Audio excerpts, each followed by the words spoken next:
Hey everyone, welcome to Insight Tech Talk. My name is Mike Moore, Practice Development Manager here at Insight. Today we're going to be talking about secure networking and the future of IoT. To join me in that discussion, we have our Practice Director of Network and Integrated Security, Mr. Rob Parsons. Rob, how you doing today? Great. Thanks for having me, Mike. Oh, I'm glad to be chatting with you. So Rob and I, we are both from Insight's Cloud and Data Center Transformation solution area. And what we really get to do on that team is help our clients modernize their IT infrastructure, whether that's enterprise networking, data center to cloud and security. So for IT initiatives like this, like IoT, it's really in our wheelhouse. So if you guys have been following the LinkedIn, or not this, sorry, the Tech Talk series, we actually had our digital innovation team on there talking about connected platform for the prevention and detection. And that was really a talk about IoT and how we can leverage those devices to get meaningful insights out of all that data from them. So today, we're going to talk more about the infrastructure side of the house, how we can connect those devices to our networks and how we can do so securely to make sure that we're able to get all of that data and provide those meaningful insights that we get through IoT initiatives. So with that, Rob, I kind of want to kick it over to you, and maybe you could give us a brief description of IoT, what it really means to you, and how we're kind of seeing trending of IoT devices connecting to networks of today. Yeah, thanks, Mike. So, IoT just obviously stands for Internet of Things, but to me, it's really the collision of IT and OT, where those two come together.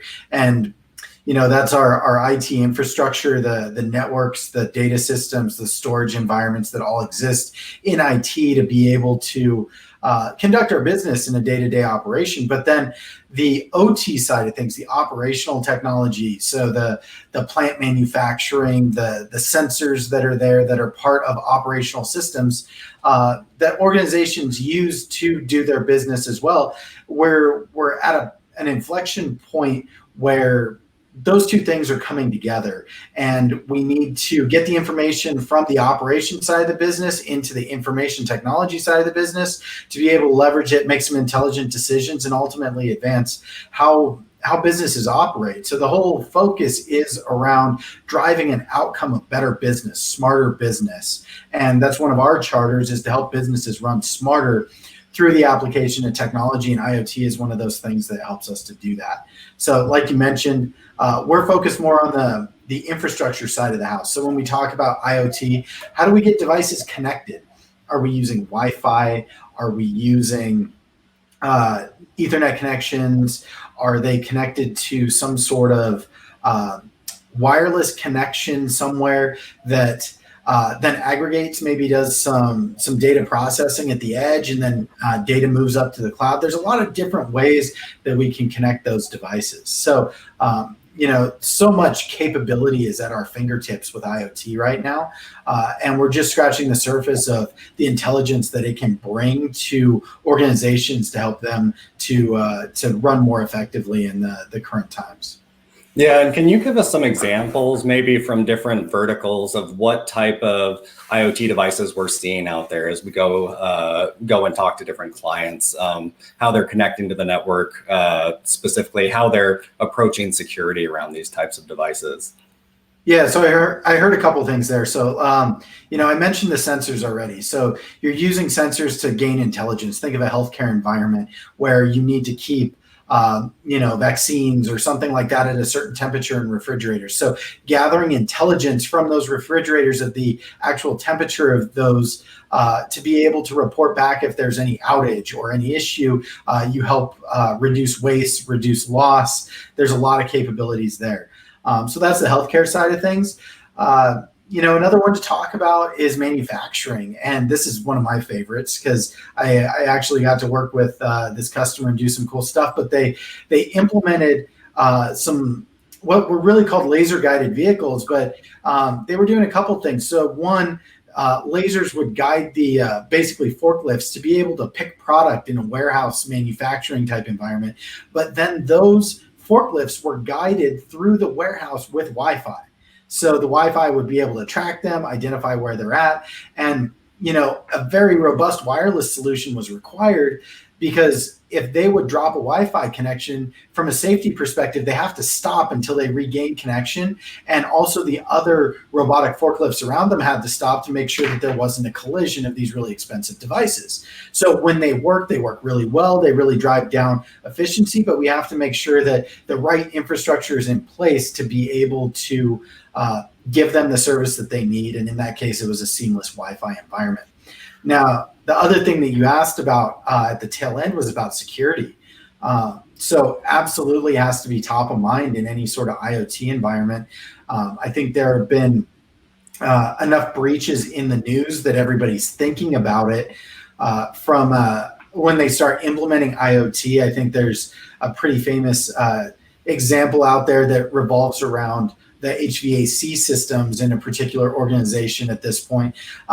But that could really apply to any IoT system. So making sure that you've got that edge level security for those devices, and then proper segmentation is also key. So making sure that we're isolating devices and the traffic patterns that they follow to make sure that they're not behaving unexpectedly. So there's some cool stuff that we do with like behavioral analytics that can help. So if you see a device that's stepping outside of its norm, you can sandbox it, quarantine it, stop it from otherwise communicating until you maintain or you manage its security. You can do some good stuff with network segmentation, both in the enterprise and then in the data center, to make sure that an IoT device that needs to talk to a single server isn't now talking to other things that are outside of that. Maybe you want to prevent east-west communication as well. Maybe one device shouldn't be able to talk to the others because they only need to communicate upstream to a server. So having those rule sets in place really helps you to reduce your attack surface from a security perspective and ultimately optimize your environment for ease of management, but also greater security. Yeah, and that really is an issue we're seeing with networks of today, right? No longer do you live kind of in that enterprise network in a bubble where you have a perimeter. It's almost like that perimeter has been permeated, right? It goes everywhere. So no longer having a firewall sitting at the edge is going to protect you from like these IoT devices, right? Because a lot of that communication, like you said, is that east to west. It's a machine to machine type traffic, or even to a server in your data center, right? So definitely designs and the thoughts about these networks really have to change for us. So the question I'm getting to there is, when we're approaching IoT or trying to implement an IT strategy, what really should everybody be considering as they approach it? Is there an adoption life cycle? I know we've talked about it a little. What are your thoughts on that? Yeah, definitely. We have a fairly structured methodology that we follow around IoT, and that helps us to ultimately drive consistent outcomes for our clients. And really, we start with assessing an environment, and there are a number of different ways to look at this, but you want to understand the IT infrastructure, you want to understand the OT infrastructure. The wireless connectivity is usually critically important, as is the security infrastructure, and then ultimately the data center, the compute, the storage that supports that as well. So you need to get a good baseline for where you're at. And some organizations are already down the path, and they need to take a look at where they're at so that they can continue that path. Others are thinking that they're going to start this new, and it's really good to baseline where you're at, because you're going to put a new load on the network. And it could be potentially an impacting load. You talk about streaming video and some other stuff. We've done some cool applications. You mentioned the connected platform that our digital innovation team operates. So they do some really cool stuff with cameras that pulls IoT information into their connected platform system. And some of that can really aggregate a lot of data. So you need to be mindful of the storage and where you're putting that. And do you want to put it in the cloud where storage may be more expensive? Do you want to keep it on-prem? There's a number of different angles that you can go there, but you need that baseline. And then I really like to look at a recurring type of touch point as well. We've got a number of large customers that do IoT type of stuff. And what we found is that while you're not looking overnight, you can have a huge influx of IoT devices come into your environment. And if you're not watching that, if you're not doing a 6-month or annual checkup and reevaluation of where you're at, poof, you could have a lot of devices on your network or going through a security gateway or something that could start to be a choke point in your environment and start to impact your performance. And ultimately, you need to maintain that high level of availability and capability to be able to give the outcome that you're looking for from an IoT type of solution. So that's absolutely critical. That's great, Rob. I appreciate that. I know we're getting towards the end of our time here, so I think that's great advice. I think we really just hit the tip of the iceberg for really what it takes to implement IoT in your environment and what that secure networking infrastructure looks like. So if you have any questions, definitely please feel free to reach out. But that is all we have for you today, Rob. I appreciate your time on the Tech Talk, and thank you for joining. Have a good day.